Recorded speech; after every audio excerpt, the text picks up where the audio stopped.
two sides yet one me, two I's and two C's, both I can be, each split to 16. Hear them all when we agree, guess we unify on some things. Voices in my head calling like phone rings, beautiful temptations sing.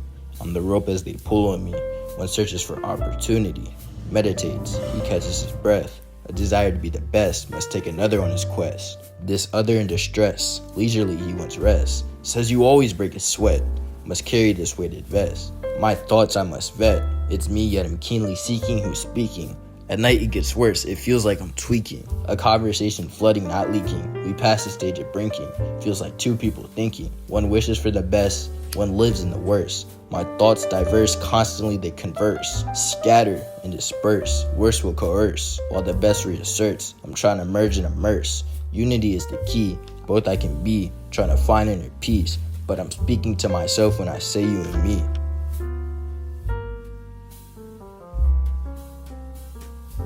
Self-improvement gave me schizophrenia. Well, not really. Schizophrenia is defined as a serious mental condition involving a breakdown in the relation between thought, emotion, and behavior, leading to faulty perception, inappropriate actions and feelings, withdrawals from reality and personal relationships, into fantasy and illusions, a sense of mental fragmentation. What I would say self-improvement did more of was split my brain into two voices, giving me a very interesting inner dialogue, which feels like two people constantly going back and forth. So let me explain to you how I got to this point.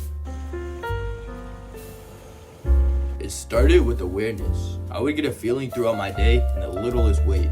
Weird mental speeches that seemed like two were almost discussing which action to take, and I was sitting in the middle, mediating the conversation. One has a more positive and opportunistic outlook on life, always wanting to strive for the best and be the best. Out of the two, this is definitely the newer one because I've never experienced something like this before self-improvement. The other is pessimistic, jealous, and honestly fearful of the other one and its capabilities. He is lazy and always wants to indulge, although he is aware that it's best to follow the lead of the other one. Sometimes he doesn't want to and acts out, sending rabid temptations. I've come to accept these just as my higher and lower self. Although when I first heard of the concept, I did not think it would be this pronounced. My higher self operating from my highest desire, sending thoughts and actions that align with such. My lower self operating on temptation, the want to be sluggish, to not wake up and grind or take responsibility for my actions. When I first started noticing the conversation between my higher and lower self, I paid it no mind. But as I started meditating more and noticing my thoughts to a higher degree, the conversation became much more prevalent, and I couldn't ignore it any longer. This is when I had to accept what really was going on. I definitely was more keen on the conversation, and it's always at its peak before making an important decision or at night. This conversation, even though I'm aware of it, leads to cycles of highly focused work and then indulgence. The argument on what action to take would be going on constantly, but my higher self consistently wins and is pretty much my baseline at this point. Although when I first started self-improvement, this dynamic was reversed with my lower self winning most of the altercations. And even to this day, if I slip up on my discipline, my lower self seizes the opportunity to rule. For example, say I'm editing a video and I need some stock footage, so I open up YouTube, I might find myself lost in a different video, which I had no intention of watching when I first opened the app.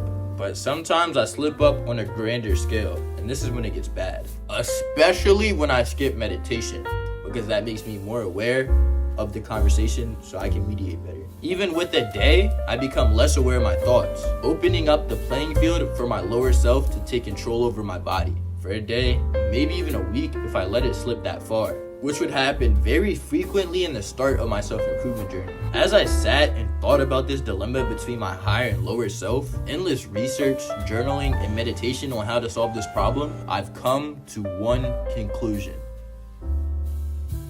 unity. Shying away, cowering, or hiding from my lower desires is what causes the cycle. The best way to combat my lower desire is to not fight it at all, but incorporate it into who I am as a person. To not be fragmented as a conversation, but whole as a stream of consciousness. This insight of unity came to me whilst performing breathwork. I took my last inhale on the breath hold, and then my mind went elsewhere. I stood up too fast and fell, but on my fall, It felt like 5 minutes and no time at all. When I started falling, I was in the typical back and forth mental conversation. But then by the time my body reached the ground, my brain was no longer two. I don't know if the equilibrium shift just made me snap into presence, or if it was that mixed with the breath work and kind of hyperventilating and get into that state, but it just completely snapped me into the present moment. I didn't feel split at all. I felt a sense of unity, oneness, and wholeness that completely eradicated the conversation. And this feeling of unity and wholeness lasted pretty much my whole walk back from doing the breath work. Since then, the dialogue has come back, but I know what the goal is, and I know what it feels like to truly unify, become one with my two halves.